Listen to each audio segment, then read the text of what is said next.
স্বাস্থ্য খণ্ডত আমূল পৰিৱৰ্তনৰ ঢাক-ঢোল বজোৱা চৰকাৰখনৰ ফুপুলা স্বৰূপ পুনৰ উদঙালে টিয়ক FRU।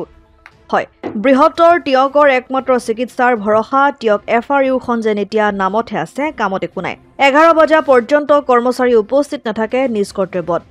অহাৰ পিছতো কাম কৰিবলৈ নহয় ইচ্ছুক। উল্লেখযোগ্য যে কুকুৰৰ বিনামূলীয়া ভেকচিন বেজী বিচাৰি পোৱাৰে পৰা একাংশ ৰোগীয়ে হাহাকাৰ কৰি ফুৰিছে। বিনামূলীয়া বেজী মজুত থকাৰ পিছতো কৰ্মচাৰীৰ এলেহুৱা স্বভাৱৰ বাবে যোৰহাটলৈ যাবলৈ দিলে উপদেশ। ইফালে উপায়ন্তৰ ৰোগীয়ে FRUৰ ভাৰপ্ৰাপ্ত চিকিৎসকগৰাকীক অভিযোগ দিয়াৰ পিছতো মই একো নাজানো বুলি দায় কৰা অভিযোগ ৰোগীৰ। এতিয়া প্ৰশ্ন হয়, প্ৰায়ে টিয়ক FRUত কিয় ৰোগীক দুৰ্ব্যৱহাৰ তথা চিকিৎসক দেৰিকৈ অহা আদি কথাবোৰ চৰ্চালৈ আহে। দৰৱ মজুত থকাৰ পিছতো কিয় সাধাৰণ জনতাক প্ৰদান কৰিবলৈ ইচ্ছা প্ৰকাশ নকৰে কৰ্মীসকলে। এইবোৰ অভিযোগ যদি ভাৰপ্ৰাপ্ত চিকিৎসকগৰাকীয়ে গম নাপায়, তেন্তে কিদৰে চলি আছে টিয়কৰ এইখন চৰকাৰী চিকিৎসালয়, সেয়া এতিয়া জল পটপট। একাংশ মদগৰ্মী কৰ্মচাৰীৰ বাবে পুনৰ লাঞ্ছিত হৈছে সমগ্ৰ চিকিৎসা সেৱাত নিষ্ঠাৰে সেৱা আগবঢ়াই থকা কৰ্মচাৰীসকল। সেয়ে এই ক্ষেত্ৰত ৰাইজে ৰাজ্যৰ মুখ্যমন্ত্ৰীৰ প্ৰত্যক্ষ হস্তক্ষেপ কামনা কৰিছে।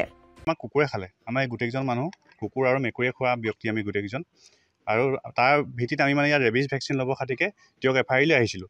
টিয়ক FRUলৈ আহি আমি 9টা বজাতে আহিলোঁ। 9টা বজাৰ পৰা আজি এতিয়া 12টা বাজিলেহি।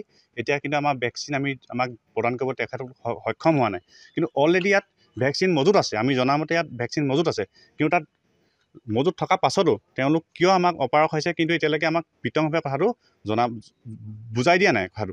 কিন্তু সেইমতে আমি ইয়াত টিয়ক FRU যোনজন ছুপাৰিণ্টেণ্ডেণ্ট আছে, ইনচাৰ্জ আছে, তেখেতৰ ওচৰলৈ আমি এই বিষয়ে অৱগত হ'বলৈ গৈছিলোঁ। আৰু তেখেতে আমাৰ বহুত মানে ওচৰলৈ গৈছোঁ, তেখেতে কোনো আমাক গুৰুত্বই দিয়া নাই। সোমাবলৈ মানে তেখেতে আমাক কোনো কথা মানে শুনিবই নিবিচাৰে। তাৰ পাছতো পৰাপক্ষত আমি কিনিবলৈ আহিলোঁ, ভেকচিন বেজী ফাৰ্মাচীলৈ কিনিবলৈ গ'লত আমি তেখেতক সুধিলোঁ যে এই ভেকচিনটো দিয়ক। তেখেতে ক'লে বোলে 390 টকা পইচা পাইছিলে।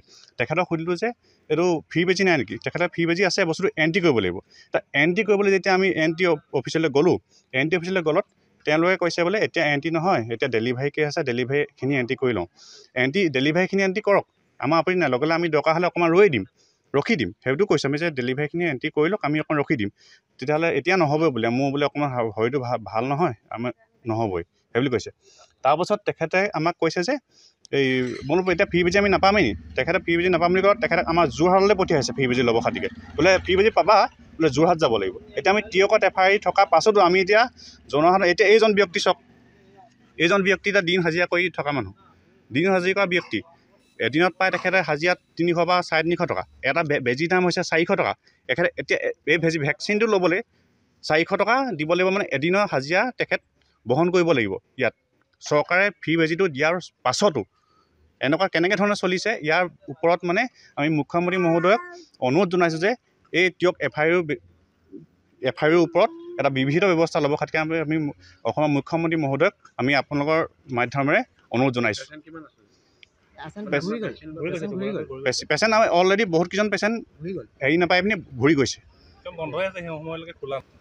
মানুহজন অলৰেডি বহুত দেৰিকৈ আছে, 11টা বজাত আহিছে। তেখেতৰ হাত কিবা ফ্ৰেকচাৰ হৈছে বুলি কৈছে, কিন্তু হাত ফ্ৰেকচাৰ হ'লেও বাইক চলাই আহিছে আৰু লগত স্কুটি চলাই আহিছে, লগত 3জন লগত তিনিজন টোটেল 3জন আহিছে। তেখেতৰ পত্নী আহিছে, ল'ৰা এজন, তেখেত লৈ পিনি তেখেত তাত এণ্ট্ৰি হৈছে 11টা বজাত। অসম আদিত্য টিয়ক NKS হুণ্ডাইলৈ স্বাগতম। নৰ্থ ইষ্টৰ প্ৰথম GDSI 2.0 ফিচাৰ্ছ ডিলাৰ হৈছে NKS হুণ্ডাই। অত্যাধুনিক সা সুবিধাৰে তৈয়াৰী মষ্ট আপডেটেড হুণ্ডাই ডিলাৰ এতিয়া ডিব্ৰুগড়ত।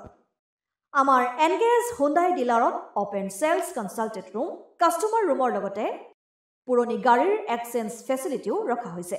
ইয়াত চেলছৰ লগতে ছাৰ্ভিচ ছেক্টৰৰ সুন্দৰ সুবিধা আছে। প্ৰয়োজনীয় সকলো এডভান্স টুলছ, হুইল বেলেন্সিং, এলাইনমেণ্টৰ অত্যাধুনিক machine, post hydraulic lift, fully train men পাৱাৰৰ লগতে nitrogen gas filling facility, fully automatic car ৱাছৰ ফেচিলিটিও আছে। লগতে NKS হুণ্ডাই ডিলাৰে কাষ্টমাৰসকলৰ সুবিধাৰ্থে মোবাইল ছাৰ্ভিচ ভেনৰো ব্যৱস্থা ৰাখিছে, য'ত হাইড্ৰলিক লিফ্ট, ৱাছিং facility, wheel balancing, tyre pressure check কৰাৰ লগতে বহুখিনি সুবিধাই উপলব্ধ আছে। NKS হুণ্ডাইলৈ আহক আৰু সুবিধাসমূহ গ্ৰহণ কৰক।